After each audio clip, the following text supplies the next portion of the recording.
በልቤ ላይ የሞላውን አንድ ቃል እናገራለሁ። የጉብኝት ቀን ነው።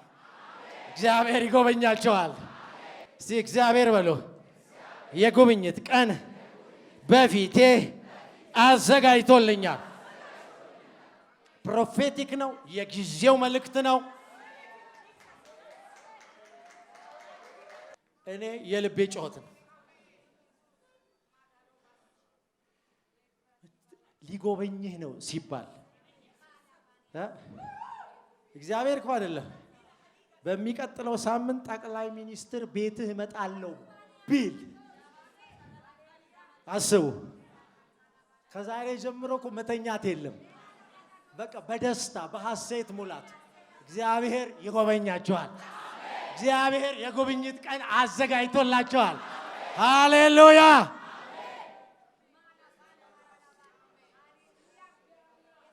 ይሄ የጉብኝት ቀን እንደ ካሌንደር ቀን አይደለም። ታውቃላችሁ፣ በመጽሐፍ ቅዱስ አስተምሮ ውስጥ የጉብኝት ቀን የሚባል አለ። እግዚአብሔር የቀጠረው ቀን ማለት ነው። ነገሮችን አስውቦ አሳምሮ አንተን ሊገልጥ አንተን ሊያወጣ የሚጎበኝበት ቀን ማለት ነው። ለሁሉም ጊዜ አለው ይላል እግዚአብሔር አይደል? ለማግባት ጊዜ አለው፣ ለመውለድ ጊዜ አለው፣ ለመሳቅ ጊዜ አለው፣ ለማልቀስ ጊዜ አለው ይላል። እነኚህ ሁሉ በዚህ በክሮኖሎጂካል ኦርደር በካሌንደር ቀን ቀናቶች፣ ሳምንታቶች፣ አመቶች እነኚህ ኖርማል ቀኖች ናቸው። በእነኚህ ቀናቶች ማድረግ ያለብንን እናደርጋለን። እግዚአብሔር የቀጠረው ቀን ሁሌ አትመጣም፣ ሁሌ አትመጣም። እግዚአብሔር እንደዚህ ኮን መጽሐፍ ቅዱስ መክብብ 3:11 እግዚአብሔር ነገርን በጊዜው ውብ አድርጎ ሰራው ይለዋል። ነገር የሚሰራው መቼ ነው? በጊዜው። እንዴት? ውብ ሆኖ። በመጽሐፍ ቅዱስ አስተምሮ በስነ መለኮት ቋንቋ ካይሮስ ሞመንት ይባላል። ይሄ ካይሮስ ሞመንት ሁሉ ጊዜ የሚመጣ አይደለም። አንዳንድ ጊዜ በየአመቱ፣ አንዳንድ ጊዜ በየ5 አመቱ፣ አንዳንድ ጊዜ በየ2 አመቱ ሊመጣ ይችላል። አንዳንድ ጊዜ አንድ ጊዜ ብቻ ሊመጣ ይችላል። በደንብ ትሰሙኛላችሁ ቅዱሳኖች። እግዚአብሔር ሲዝንን አምጥቶልናል። እግዚአብሔር ኢትዮጵያን ጎበኛለሁ፣ ቤተክርስቲያንን ጎበኛለሁ እያለ እየተናገረ ነው። በተለይ እንደ ቤተክርስቲያን እንደ ኒው ክሬሽን በደንብ ትሰሙኛላችሁ። እግዚአብሔር ዘመን አንጥቶልናል። እግዚአብሔር ያመጣውን ዘመን ማወቅ በጣም ወሳኝ ነገር ነው። ታውቃላችሁ፣ የጉብኝት ቀን ጊዜ ሲመጣ፣ የጉብኝት ወቅት ሲመጣ ስፒሪቹዋል ራንካችሁ ይቀየራል፣ ስታተሳችሁ ይቀየራል፣ በቃ መታወቂያችሁ ይቀየራል። ምን ነክቷት ነው ትባላለች። ቀን መጥቶላት ነው። ማናት ይላል እኮ ታውቃላችሁ። እቺ ማናት በውዷ ላይ ተደግፋ ከምድረ በዳ ታውቃላችሁ። አንቺው ነሽ እኮ እምናቅሽ ጽዮን ነሽ። ዛሬም ነገም የምናይ ነው። ድንገት ግን አንድ ቀን ትቀየራለች። ምን አግኝቷት ነው ይባላል። የጉብኝት ቀን እንደሱ ነው የሚያደርገው። የጉብኝት ቀን ፈላጊ ይበዛል። የምስራች ነው የምነግራችሁ። እግዚአብሔር በቀጠረው ቀን ሚስት ፍለጋ አትዞርም። እግዚአብሔር በቀጠረው ቀን ባለህበት በአድራሻ እግዚአብሔር ያንኳኳ አንተ አይደለም። የእግዚአብሔር የጉብኝት ቀን በራሱ ፈቃድ የሚሆን ነው። በአንተ የሚሆን አይደለም። ስለ ጮክ የሚመጣ አይደለም።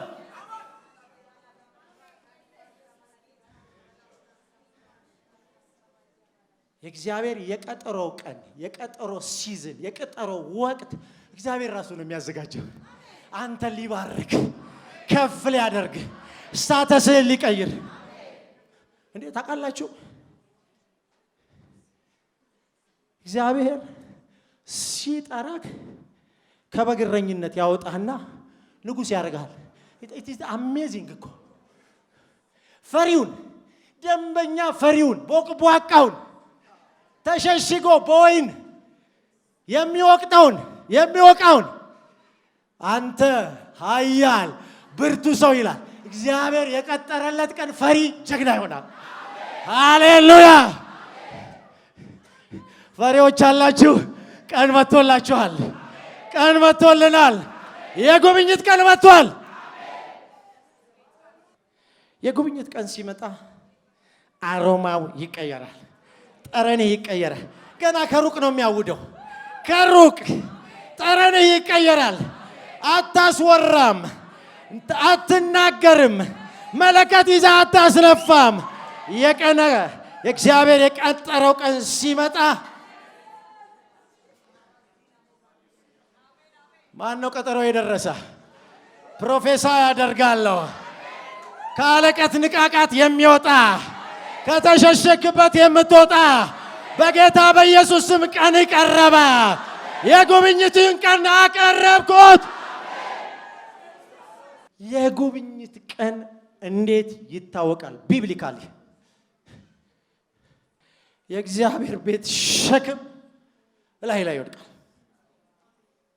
የመንግስት ጉዳይ አይለቅም።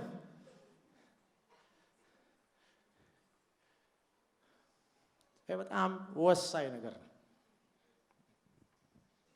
እግዚአብሔር ሊጎበኝ ሲመጣ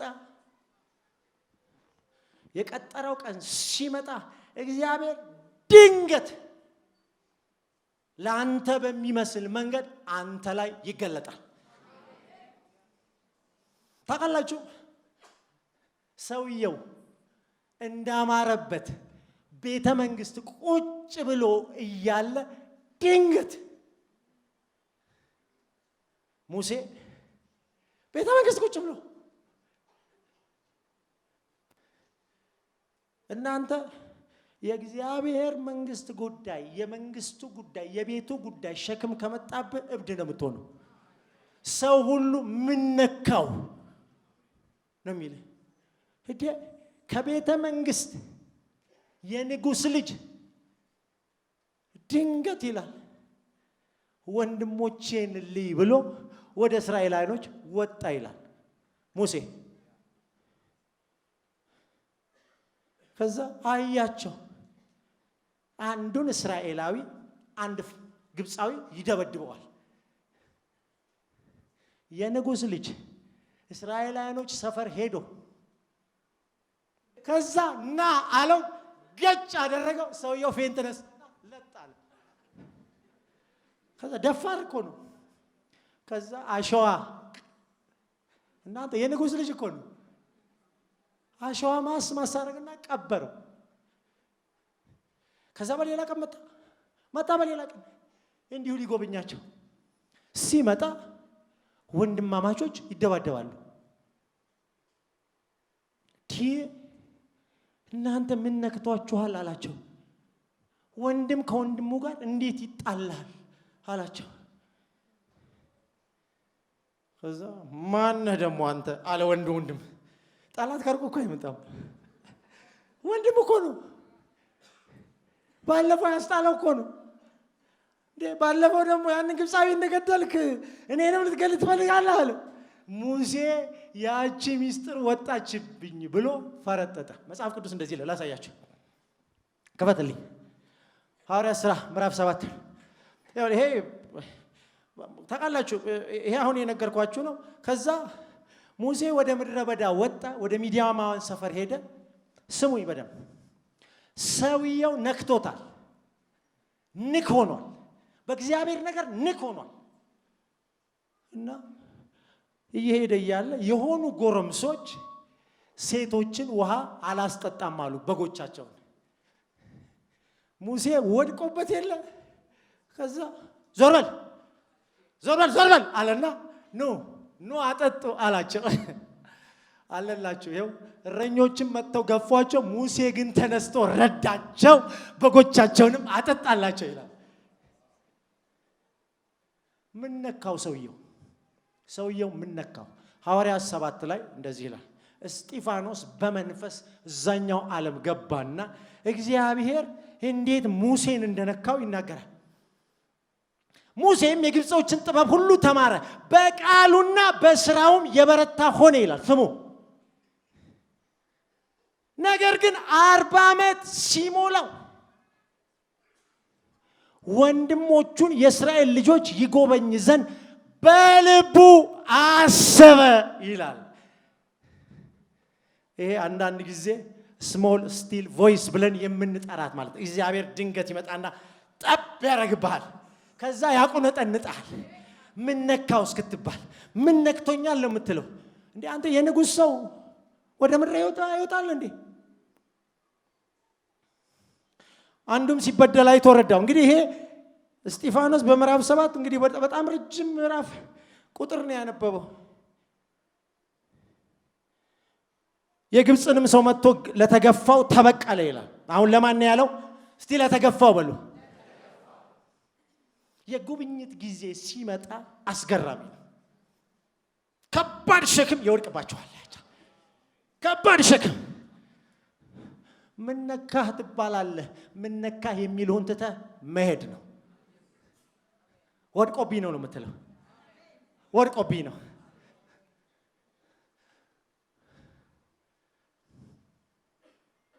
ወንድሞቹም እግዚአብሔር በእጁ በደም ስሙኝ መዳንን እንዲሰጣቸው የሚያስተውሉ ይመስለው ነው። ሰውየው የወጣው ምን ሊያደርግ ነው? ሊያድን፣ አንድ ጄኔሬሽን ሊያድን፣ ትውልድን ሊያድን።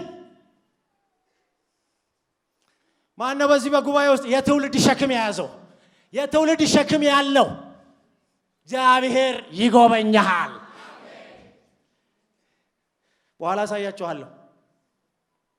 በማግስቱም እርስ በርሳቸው ሲጣሉ አገኛቸው። ሊያስታርቃቸው ወዶ ሰዎች ሆይ እናንተስ ወንድማማቾች ናችሁ፣ ስለምን እርስ በርስ ትበዳደላላችሁ? ያም ባልንጀራውን የሚበድል ግን አንተ በእኛ ላይ ሹምና ፈራጅ እንድትሆን የሾመ ማን ነው አለው።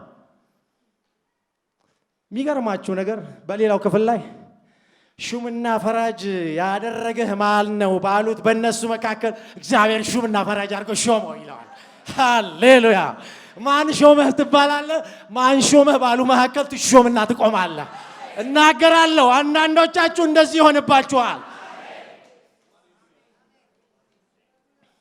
ታውቃላችሁ ኤልሳ ደህና ከሚሰራበት 12 ጥማዴ ያካበተ ከበርቴ ባለጠጋ ነው ይላል መጽሐፉ።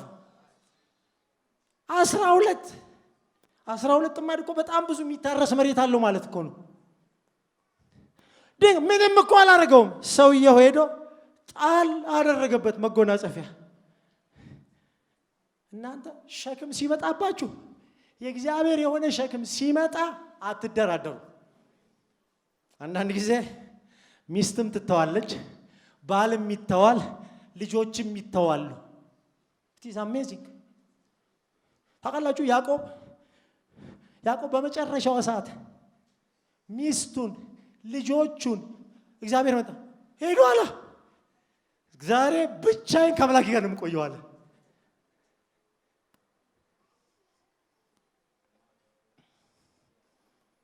መንፈሳዊ ሸክም በደንብ ትሰሙኛላችሁ። እግዚአብሔር ልጎበኛችሁ ነው እያለ መንፈሳዊ ሸክም እያለባችሁ ችላ ካላችሁ አደገኛ ነው።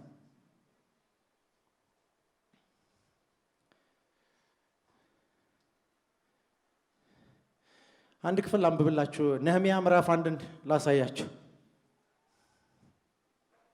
ኤልሳ መጎናጸፊያ ወድቆበት 12 ጥማድ ትቶ በሬዎቹን አርዶ፣ ሰውየው አርዶ ነው በቃ የተከተለው አርዶ። ጠብቀኛ እንደ እስክሰናበት ሲለው ኤልያስ ምን እንዳሉ ታውቃላችሁ? ምን ሆነሃል አለው። እኔ ምን አረኩህ አለው። የሆነውንማ ሰውየው ያውቃል። ነህምያ ምዕራፍ 1 አውጡ። የዚህ የእግዚአብሔር ሸክም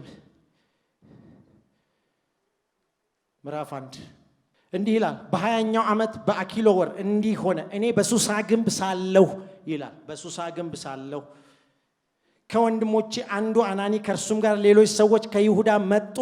እኔም የዳኑትን ከምርኮ የተረፉትን የአይሁድን ነገር የኢየሩሳሌምን ነገር ጠየቅኳቸው አለ።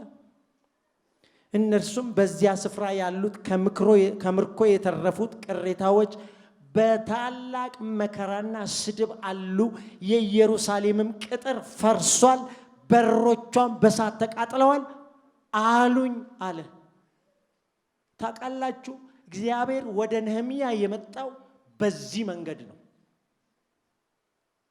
ዜና አሰምቶት ከዛ እንዲህ ይላል ቁጥር 4 ይህንም ቃል በሰማው ጊዜ ተቀምጬ አለቀስሁ።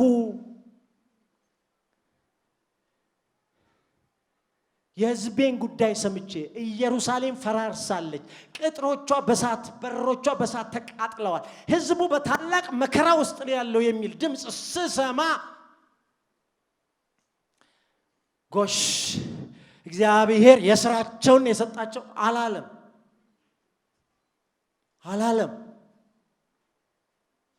አያሌ ቀንም አዝን ነበር ይላል። ይሄ የእግዚአብሔር ሸክም ይላል። የመንግስቱ ጉዳይ፣ የቤቱ ጉዳይ እንዲህ ነው የሚያደርገው። የእግዚአብሔር ጉዳይ እንዲህ ነው የሚያደርገው። ጨክነ ስትወጣ ስትወጣ እብድ ልትባል ትችላለህ። ምን ነክቶት ነው ከደህና ቦታ ዝም ብሎ ጥሎ የሚሄደው ልትባል ትችላለህ። እግዚአብሔር በጅምላ ሸክምን አያመጣም። ለግለሰቡ ነው ሸክምን የሚሰጠው።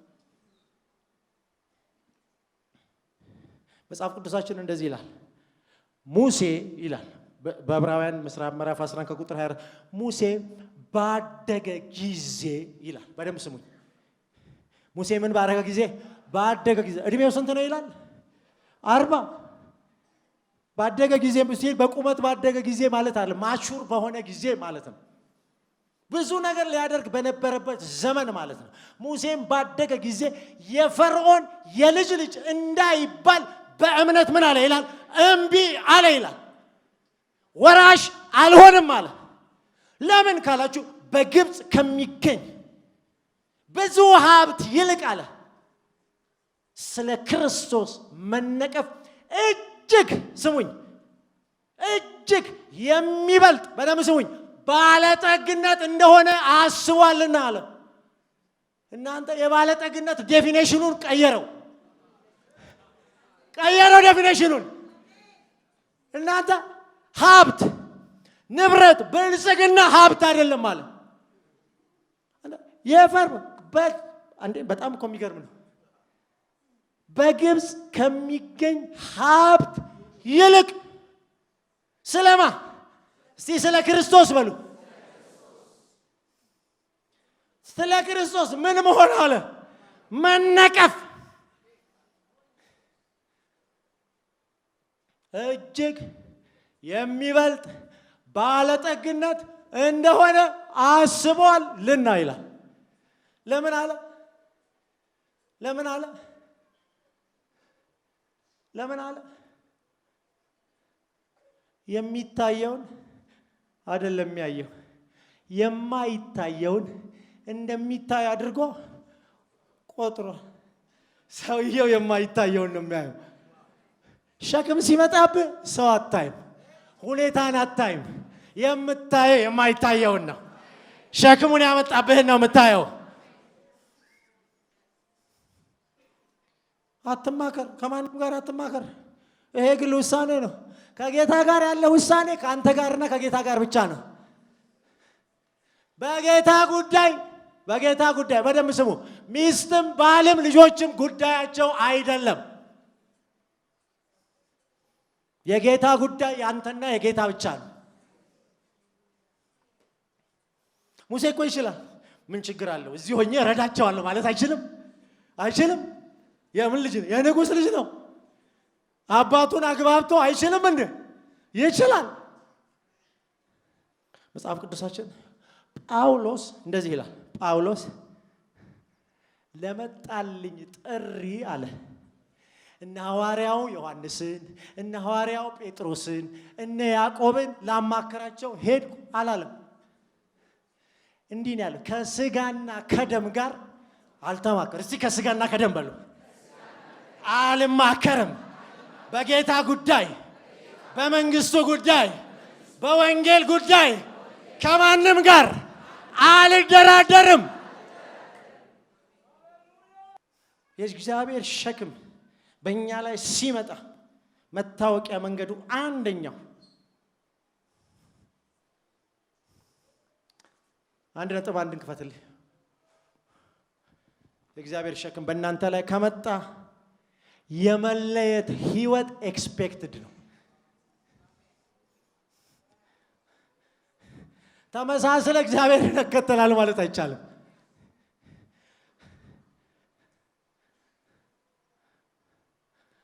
ምን ነካ ይሉሃል? የነካኝን አላውቅም እያልክ የነካህን መከተል ነው። የነካኝን አላውቅም እያልክ መከተል ነው።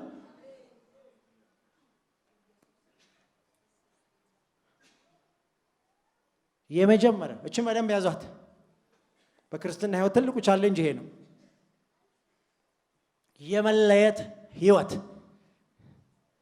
እናንተ ሸክም እናንተ ላይ መጣ ማለት እኮ እግዚአብሔር የሆነ ነገር አጸንሷችኋል ማለት ነው። እናንተ የትኛው እርጉዝ ሴት ናት እንደፈለገች የምትሆን? እንደፈለገች መሆን ትችላለች። አረማመዳዋ እንኳን ተመጥኖ ነው። እባክህ ቸኩይ ያለው አትልም ትላለች እንዴ? አትልም። እንዲህ ነው የምትለው። ጸንሻለሁ ነው የምትለው። እናንተ ስሙኝ፣ የጸነሰ ሰው እንኳን አረማመዱን አይደለም የሚበላውን መርጦ ነው የሚበላው። መርጦ ነው የሚበላው። የመለየት ህይወት። እስቲ የመለየት ህይወት በሉ። እስቲ እለያለሁ በሉ። የእግዚአብሔር መንግስት ጉዳይ በእኔ ላይ መጥቶ አላመቻመችም። እስቲ እለያለሁ በሉ። ድገሙት፣ ድገሙት። የመለየት ህይወት እንዴት ታውቃላችሁ? ዳንኤል በቤተ መንግስት ተቀምጦ እግዚአብሔር የሆነ ነገር አጸንሶታል። የሆነ ነገር አጸንሶታል እና እንደዚህ አለ። ዳንኤልም በሚበላው መብል እንዳይረክስ ይላል አሳላፊውን እባክህ ለእኔ ስትል ከንጉሱ መብል አልበላም፣ እኛ ሶስታችን የተለየነን። በደም ስሙኝ። መለየት ማለት ኃጢአት አለማድረግ አይደለም። ብዙ ሰው ኃጢአት አለማድረግ ይመስለዋል። ኃጢአት አለማድረግ የመለየት ውጤት ነው። ደግመዋለሁ። መለየት ኃጢአት አለማድረግ አይደለም። መለየት ስታንዳርዱን የጠበቀ ላይፍ ስታይል ነው። ክላስ ቀይረሃል። እግዚአብሔርን እንደዚህ አሉት። እዛ ኢሳይያስ 6 ላይ ኤርምያስም 5 ነው 6 ላይ ማን ነው ራእይ 5 ላይ አለላችሁ። ቅዱስ ቅዱስ ቅዱስ ያለህና የነበረ ስንት ሰዓት ይላል? ቅዱስ ማለት ምን ማለት ነው? የተለየ ማለት you are your own class ማለት ነው። አንተን የሚመስልህ የለም፣ እንዳንተ ያለ የለም ማለት ነው። መለየት ማለት እንዳንተ ያለ የለም ማለት ነው። እንዴት ራስን ከሌላው ጋር ታወዳድራለህ? ከጨለማ ወደሚደነቅ ብርሃኑ ጠርቶን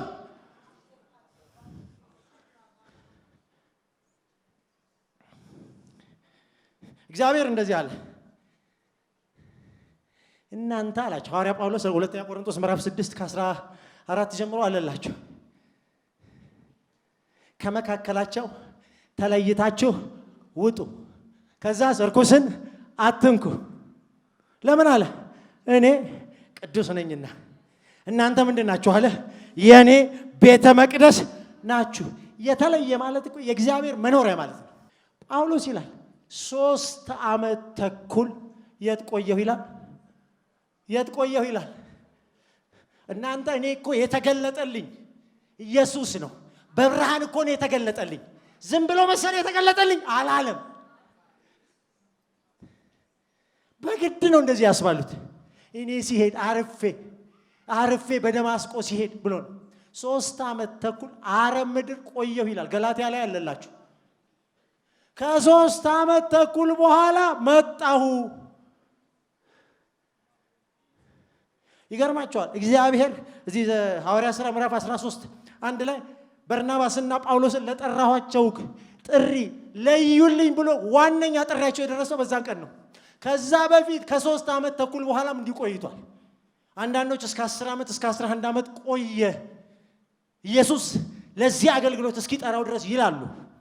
የተጻፈ ነገር ስላላገኘው ደፍሬ እዚህ ቦታ አለ ማለት አልችልም። ብዙ ቆይቷል። ምን እስኪሆን ማቹር እስኪያደርግ ሙሴም ባደገ ጊዜ ነው የሚለው። እስቲ ባደገ ጊዜ በሉ።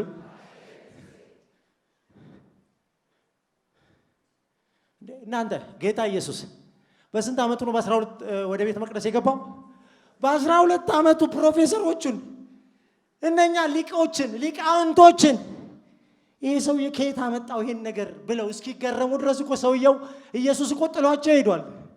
በራሳቸው ቃል በሕጉ ቃል ይበልጣቸዋል። ኢየሱስ 30 ዓመት እስኪሞላው ድረስ የት ቆየ የሚል ነገር ተጽፎልናል። 18 ዓመት ሙሉ ምን ሲያደርግ ቆየ? 18 ዓመት። ኢየሱስም ይላል በ30 ዓመቱ ወጣ ነው የሚለው። 18 ዓመት መለየት። እስቲ እለያለሁ በሉ። እጠብቃለሁ፣ እለያለሁ፣ እጠብቃለሁ።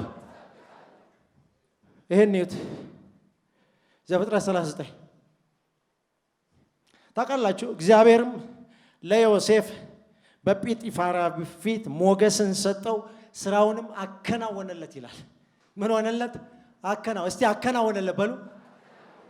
ከዚህም በኋላ ይላል ቁጥር 6 በኋላ ማለት ነው የጌታው ሚስት በዮሴፍ ላይ ዓይኗን ጣለች። እንደነዚህ አይነቱ ዴስቲኒ ኪለር ይባላሉ፣ የፍጻሜ ጠላቶች። ታውቃላችሁ ካይሮስ ሞመንት ማለት ዴስቲኒን ገልጦ የሚያሳይ ማለት ነው። ፍጻሜን ሙሴ ያሸክም ከወጣበት በኋላ ፍጻሜው በዛ በጥሪ ውስጥ ነው ያለው። ሙሉን ሁሉም ሸክም የወደቀባቸው በሙሉ ፍጻሜያቸው ከዛ ከመጣባቸው ሸክም በኋላ ነው። በዛው መስመር ነው ያጠበጠቡት። ሰሞኞችን ዓይኗን ጣለች፣ ከኔም ጋር ተኛ አለችው።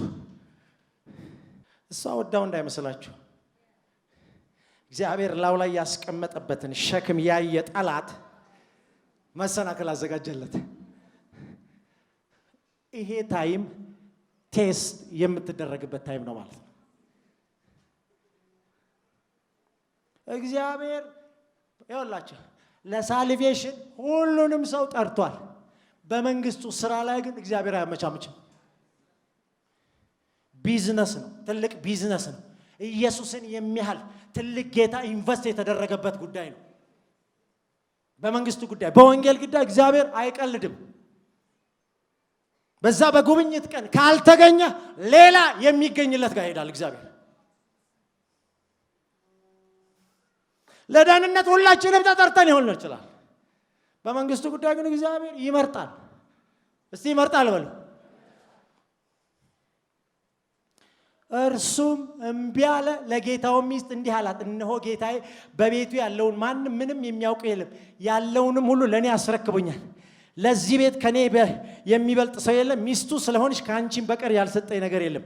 እንዴት ይህን ትልቅ ክፉ ነገር፣ እስቲ ትልቅ ክፉ ነገር በሉ።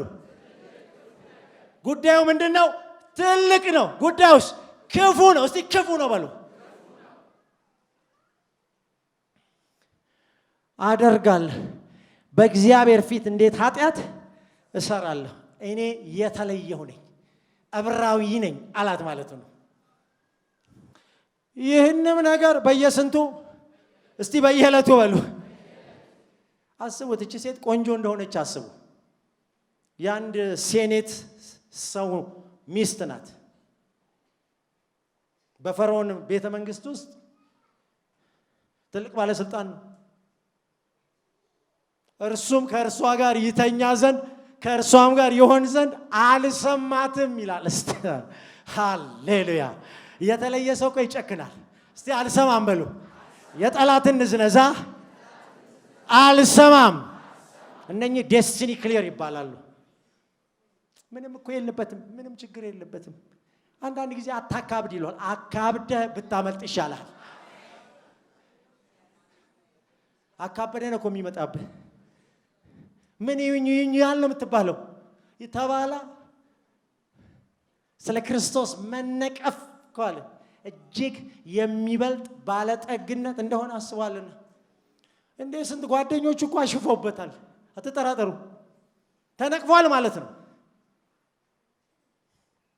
እስቲ ሸሸበሉ መጨረሻ ላይ ምንድነው ያደረገው መሸሽ ነው ከክፉ የጎልማሳነት ምኞት ምን አርግና መጽሐፍ ቅዱስ የሚለው ሽሽ እስቲ መሸሽ በሉ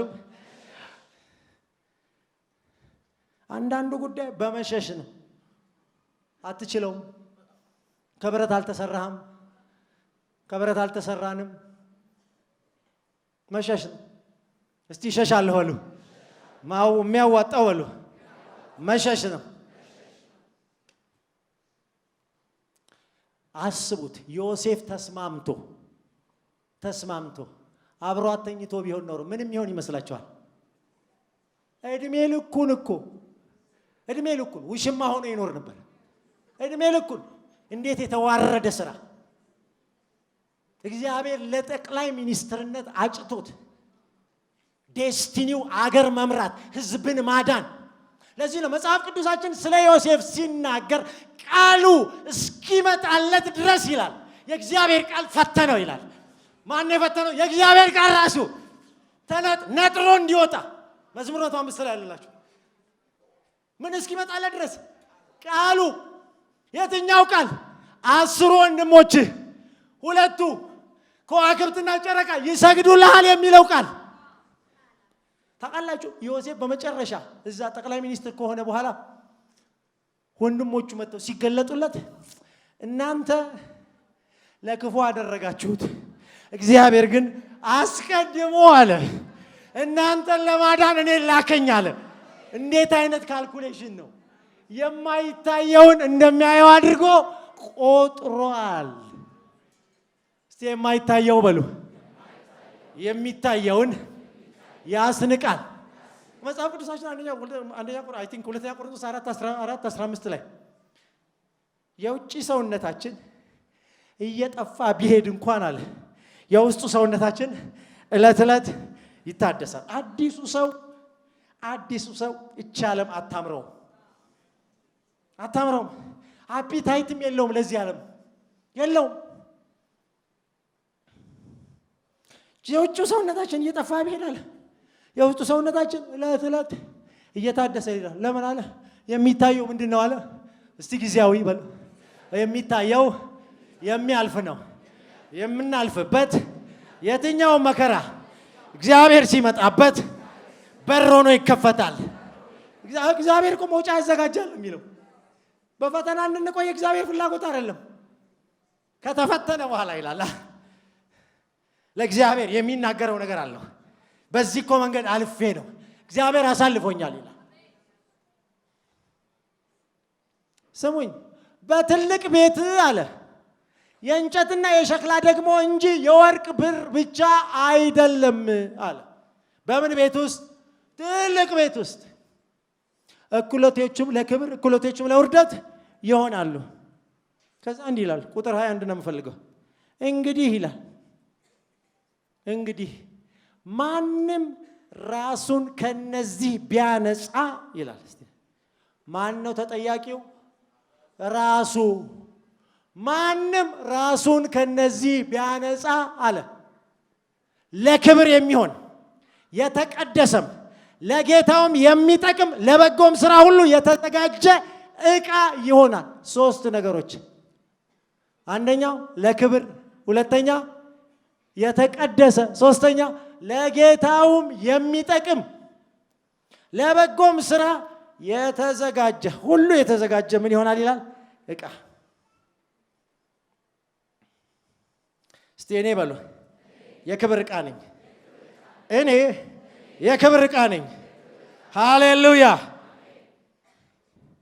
እስቲ ለያለሁ በሉ ታውቃላችሁ እችል ልንገራችሁ ማርያም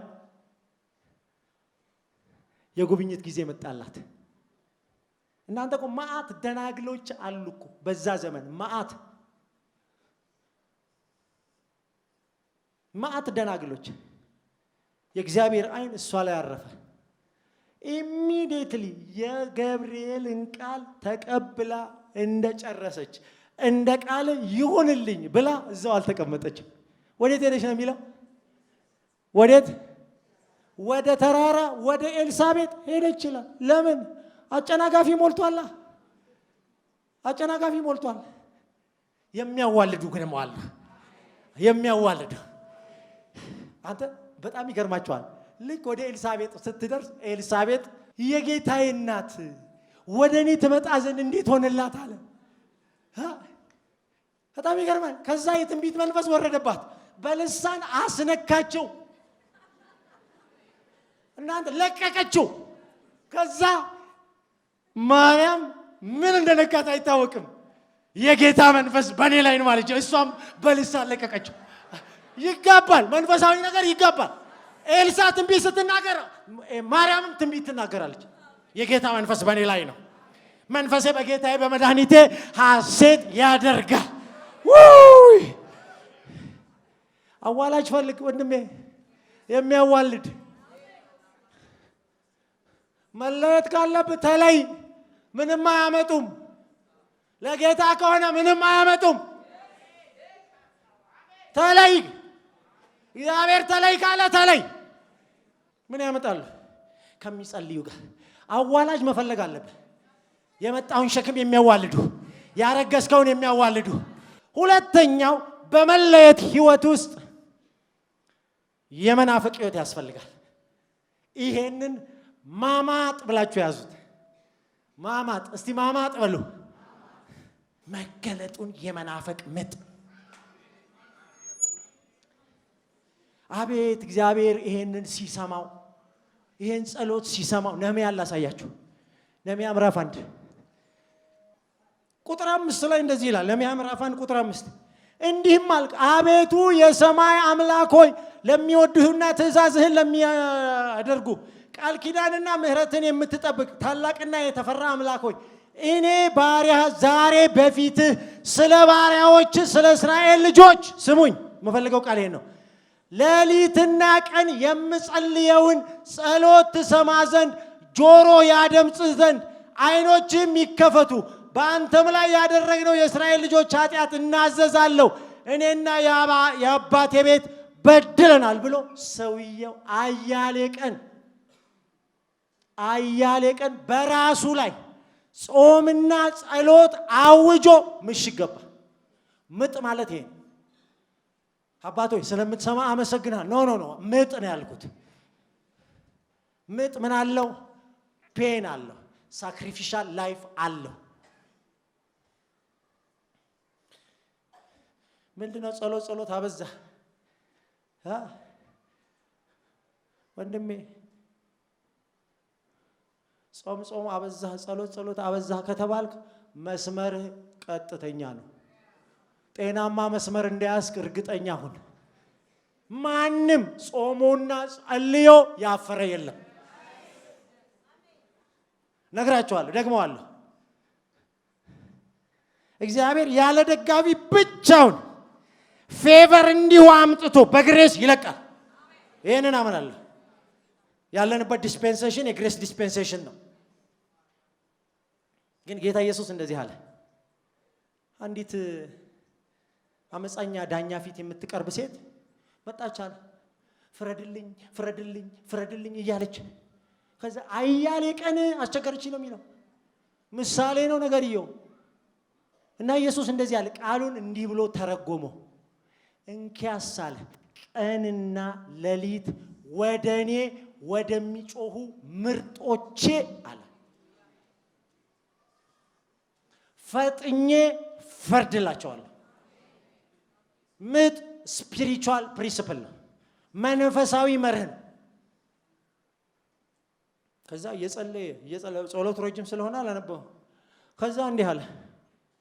ጩኸቱ የእግዚአብሔርን ዓለም አለፈ ገባና እግዚአብሔርን አንድ ቃል እንደዚህ አለ። በዚህ በንጉሱ ፊት አለ መከናወንን ስጠው አለ። በደንብ ስሙኝ። ከዛ ማነው ነህምያ እንደ ልማዱ ጠጅ አሳላፊ ነው። ንጉሱ ፊት የሚቀርበውን ነገር ቀምሶ የሚያቀርብ እሱ ነው። ምን ያህል የቅርብ ወዳጅ እንደሆነ አስቡ። ንጉሱ የሚያምነው ሰው ነው። የታመነ ሰው ነው። ከዛ ልክ ጠጁን አንስቼ ላቀርብለት ስል አለ አንተ ነህምያ ምን ሆነሃል? ፊት ልክ አይደለም። ይሄ ሐዘን የልብ ሐዘን ነው እንጂ ሌላ ጉዳይ አይደለም አለ። ነህምያ ምን ብሎ እንዴት መለሰለት ታውቃላችሁ? የአባቴ ቤት ቅጥሩ ፈርሶ ኢየሩሳሌም ተቃጥላ ወንድሞቼ በታላቅ መከራ ውስጥ እያሉ እንዴት አላዝናል። እና በጣም በሚገርማችሁ ሁኔታ እግዚአብሔር እንዲህ አይነት ፌቨር የሰጠ ሰው መጽሐፍ ቅዱስ ላይ አላየሁም። ምን አደርግልህ ዘንድ ትወዳለህ አለ።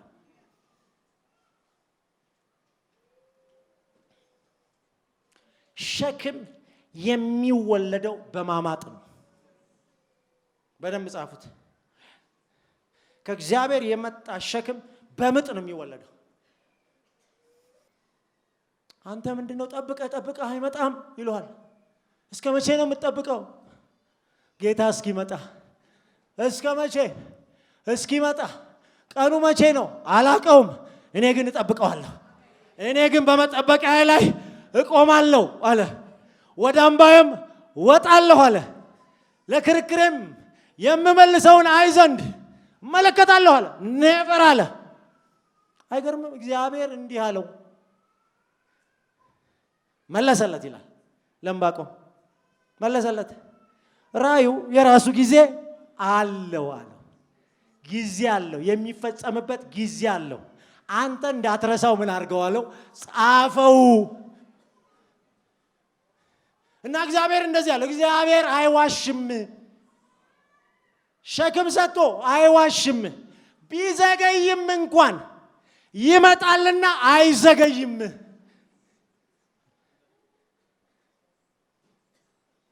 ለዚህ ነው እኮ በለስ አለ ባታፈራ አይ ዶንት ኬር አለ።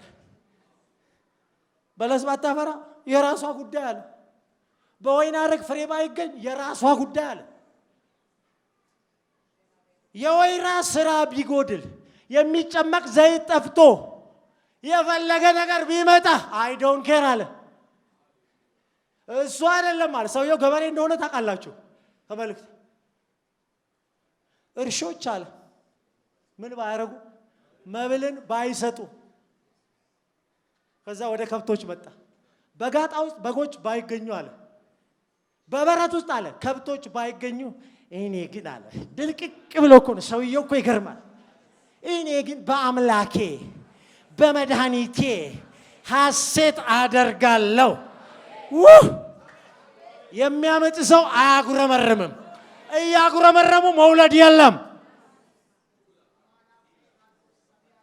በአምላኩ እየተንጎራደደ ነው።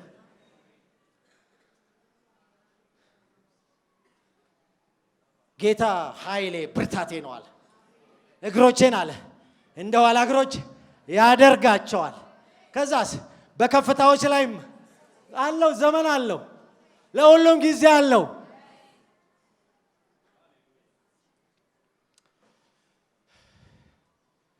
በምጥ ሰዓት እግዚአብሔር ታላላቅ ነገር በህይወታችን ያደርጋል። ታውቃላችሁ እግዚአብሔር የጉብኝት ቀን አመጣለሁ ሲል ስታተስ ሊቀይር ነው። አድራሻ ሊቀይር ነው። እንደ እግዚአብሔር ሙሴን አወጣውና ህዝብ ታወጣለህ አለው። ሰው እኮ መርቶ አያውቅም። ሰውየው መኖር ነው ተንደላቆ መኖር ነው እንጂ አገር መርቶ አያውቅም።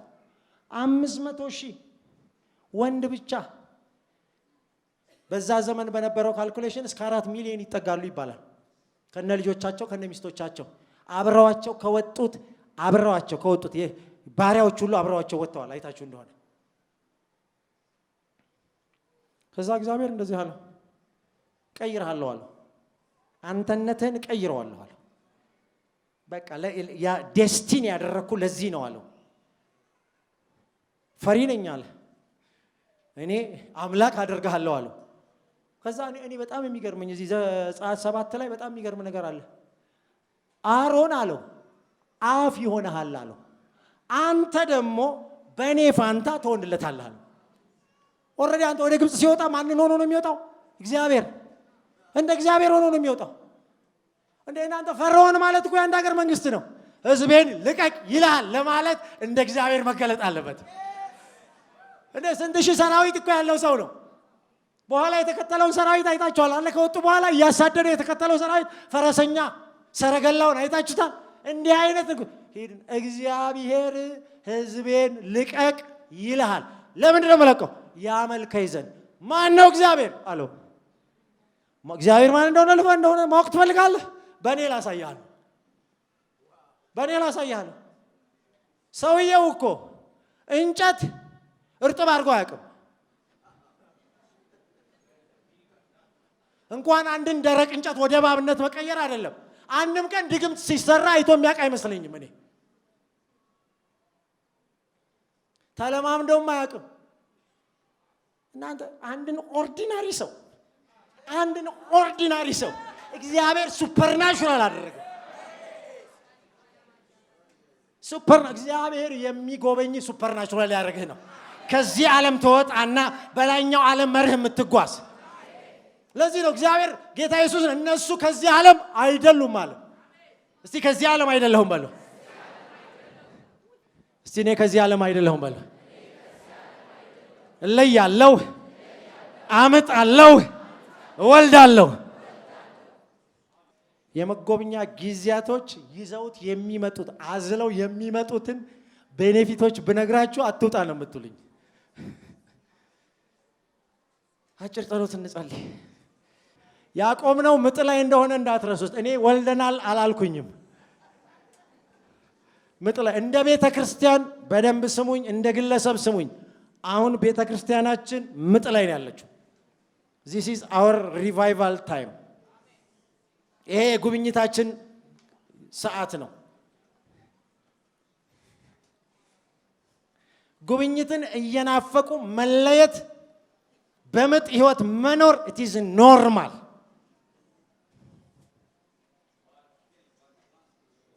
ከዚህ ቀደም ጌታ ኢየሱስ ክርስቶስን እንደ ግል አዳኙ አድርገው ተቀብለዋል። እንግዲያውስ የእግዚአብሔር ቃል የሆነው መጽሐፍ ቅዱስ ሰው በልቡ አምኖ ይጸድቃል፣ በአፉ መስክሮ ይድናል ይላልና እርሶም ይህንን ጸሎት አብረውን በመጸለይ ሰማይና ምድርን ለፈጠረው ለልዑሉ ኃያሉ እግዚአብሔር ራስዎን አሳልፈው ይስጡ።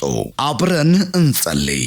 እግዚአብሔር ሆይ አመሰግንሃለሁ። ኃጢአተኛ እንደሆንኩ አውቃለሁ። ኢየሱስ ክርስቶስ ስለኔ ኃጢአት ሞቷል፣ ተቀብሯል፣ በሦስተኛውም ቀን ከሙታን ተነስቷል።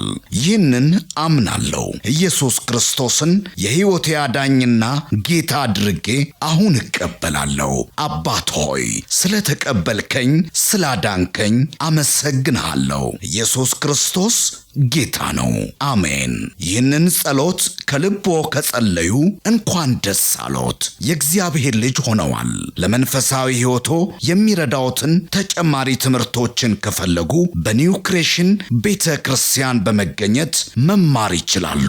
ለተጨማሪ መረጃ በስልክ ቁጥር በ0940 40 0000 ወይም 0940 50 0000 ላይ ይደውሉ። እግዚአብሔር ይባርኮት። ኒው ክሬሽን ዓለም አቀፍ ቤተ ክርስቲያን።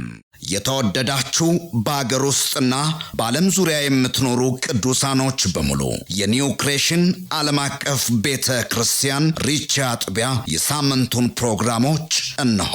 እግዚአብሔር ለምድራችን በረከት አድርጎ ካስነሳው ከሐዋርያው ጃፒ ጋር ዘወትር ማክሰኞ ከ11 ሰዓት ተኩል ጀምሮ የትምህርትና ጸጋን የመካፈል ጊዜ፣ ዘወትር ሮብ ከ10 ሰዓት ጀምሮ የቃል ጊዜ፣ የአምልኮ በተለያየ ጥያቄ ውስጥ ላሉ ሰፊ የጸሎት ጊዜ፣ በመንፈስ ቅዱስ መገኘት የትንቢት ነፃ የማውጣት የፈውስና የታምራት እንዲሁም በመንፈስ ቅዱስ የመሞላትና በእግዚአብሔር ክብር በሙላት መገኘት የምንረሰርስበት ጊዜ ሲሆን በተጨማሪም ዘወትር እሁድ ከ4 ሰዓት ጀምሮ የቃል ጊዜና አምላካችንን ልዑል እግዚአብሔርን በዝማሬ የምናወድስበት ልዩ የአምልኮ ጊዜ ይኖረናል።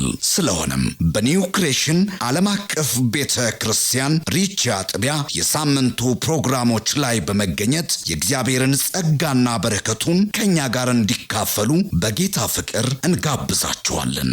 ኒው ክሬሽን ዓለም አቀፍ ቤተ ክርስቲያን